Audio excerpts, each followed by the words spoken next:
पुल तो बनके तैयार हो गया है, काहे नाराज हैं आप लोग? उद्घाटन से पहले ही पुल टूट रहा है, इसलिए नाराज है हम लोग। तो ये तो देख रहे हैं मजबूती, इसको दिखाने का जरूरत, आप दिल लगाइए कैमरा, देखिए देख रहे हैं मजबूती, मजबूती इतना है। सुशासन बाबू का पुल है। जी जी, सुशासन बाबू का सुशासन दिख रहा है सामने से। भ्रष्टाचार का भेंट चढ़ गया है, हाथों से ये पुल ढह रहा है। 35 करोड़ लागत है, भूमि अधिग्रहण में आप बता रहे हैं लेके कि 70 करोड़ रुपए पड़ गया। और ये सारी राशि हमारी है, जीएसटी इनकम टैक्स के माध्यम से जो जनता से ली जाती है वो पैसे हैं।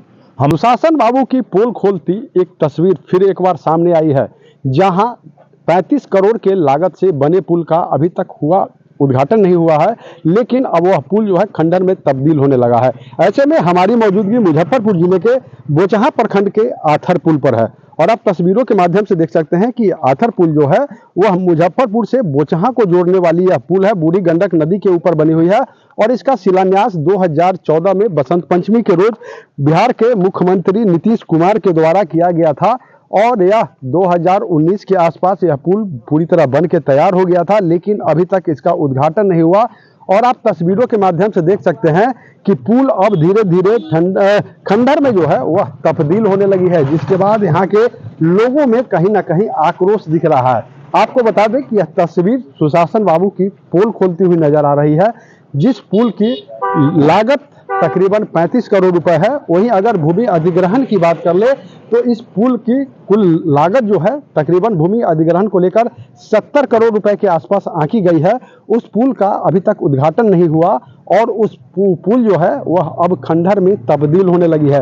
लोग आक्रोशित में है और आप तस्वीरों के माध्यम से देख सकते हैं, लोगों का कहना है कि यह पुल पर कभी भी बड़ा हादसा हो सकता है और लोगों का साफ तौर पर कहना है कि यह पुल है जो बोचहां को मुजफ्फरपुर से जोड़ती है और मुजफ्फरपुर को बोचहां से जोड़ती है, तो काफी नजदीक जो है लोगों को पड़ता है। ऐसे में अगर यह पुल चालू होता तो ऐसे में कुछ यहाँ के स्थानीय लोग हैं, पहले हम उनसे बात कर लेते हैं कि उनका क्या कुछ कहना है, इस पुल की कब शुरुआत हुई है और अब क्या कुछ हालात है पुल का। पुल तो बनके तैयार हो गया है, काहे नाराज हैं आप लोग? उद्घाटन से पहले ही पुल टूट रहा है, इसलिए नाराज है हम लोग।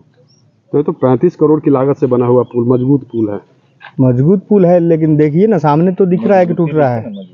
मजबूती तो सामने दिख रहा है, देख रहे हैं मजबूती, इसको दिखाने का जरूरत, आप दिल लगाइए कैमरा, देखिए देख रहे हैं मजबूती, मजबूती इतना है। सुशासन बाबू का पुल है।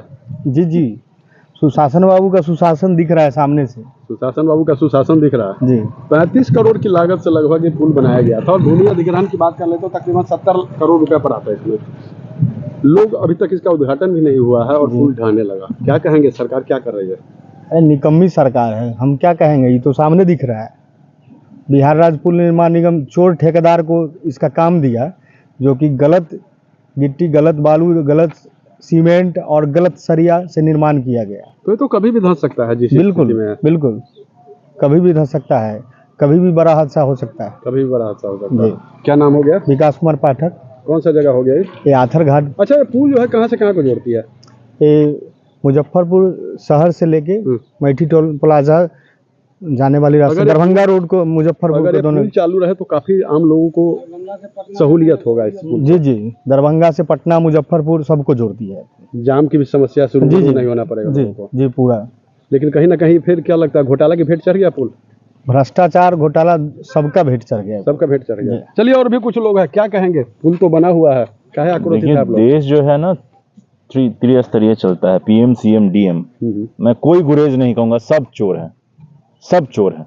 चाहे इलेक्टोरल बॉन्ड का मामला हो, चाहे ये छोटे से ठेकेदार। ये तो बहुत बड़ा पुल है।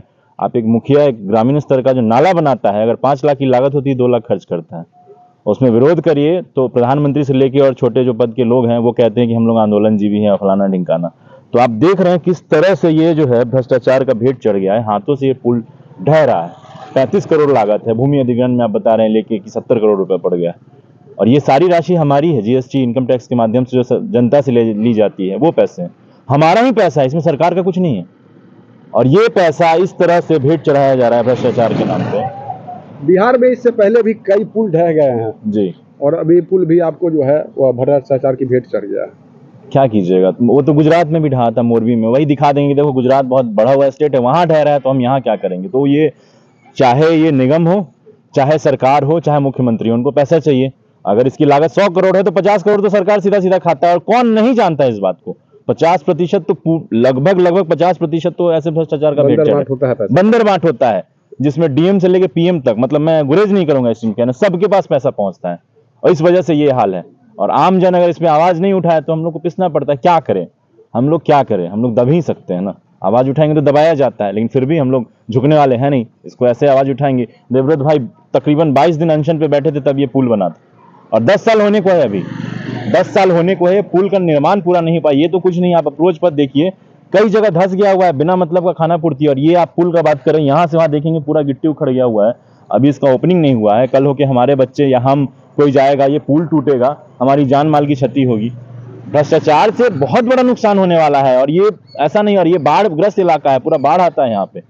साइड में पूरा बोल्ट डालना था, कुछ नहीं है, एकदम मिट्टी देख रहे हैं, खड़ा पूरा मिट्टी है। ऐसे मैं भी इंजीनियर हूँ, मैंने इंजीनियरिंग पढ़ाई की है, मुझे भी पता है कैसे अलाइनमेंट होता है, कैसी चीजें होती है। लेकिन देखिए सीधा खड़ा मिट्टी है। क्या नाम हो गया? आनंद कौशिक। चलिए, आपने अनशन किया था तो पुल का निर्माण हुआ, अब काहे परेशान है? अब तो पुल बन गया। हाँ, परेशान अब ज़्यादा हैं कि कहीं ना कहीं जो है सो हम लोगों के संघर्ष का बंदरबाट हो गया। हम लोग जो जितना संघर्ष किए, स्ट्रगल किए और इस क्षेत्र में विकास का प्रयास किए, और आज भी भारी वाहन का अभी तक आवागमन नहीं हो पा रहा है। चूँकि आप देख रहे होंगे सिंगल वे, आगे सिंगल वे है, इधर सिंगल वे है। छोटी हल्की गाड़ियाँ चलती है तब तक इसका ये हालत हो चुका है।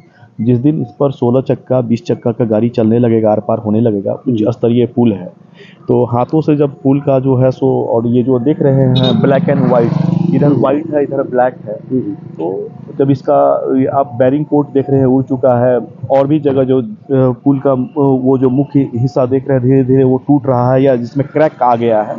तो अब ये कहना मुश्किल है कि इसका लाइफ कितना दिन होगा, क्योंकि मैं इंजीनियर नहीं हूँ, लेकिन मुझे लगता है कि सामान्य दृष्टि से कि इसमें बहुत बड़ी अनियमितता हुई है।